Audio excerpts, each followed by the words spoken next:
ជំរាបសួរមួយប្រចាំរបស់ខាងเพจមរកតថ្ងៃនេះមរកតមាន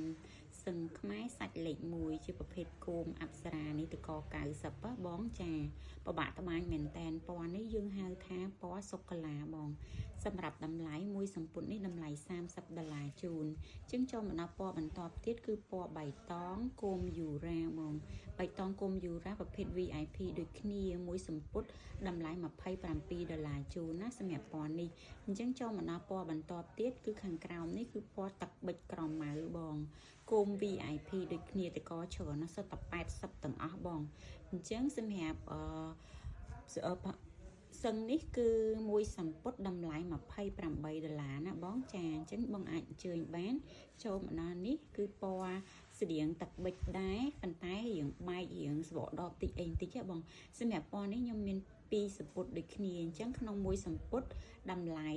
$28ជូនណាបងចានេះខ្ញុំមាន2ដូចគ្នាអញ្ចឹងបងដែលចង់ប្រើឈុតគូអីពីអ្នក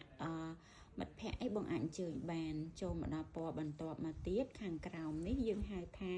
ពណ៌សម្បកមង្ឃុតបងចា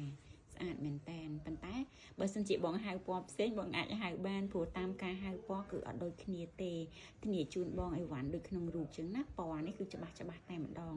គោមនេះសាច់ស្អាតខ្លាំងដូចគ្នាបងខាងខ្ញុំធ្វើតែសឹងសាច់អំបោះលេខ1 VIP ជូនណាមកសម្ពុត$28ចឹងចូលមកដល់ពណ៌បន្តទៀតបងចូលមកដល់ពណ៌បន្តទៀតចានេះពណ៌នេះក៏ស្អាតដែរបងនិយាយទៅខាងក្រៅខាងក្នុងវីដេអូហ្នឹងមិនខាងក្រៅអញ្ចឹងចាមយូរ៉ាដូចគ្នាមួយសម្ពុត$28ជូនអរគុណសម្រាប់ការគាំទ្រ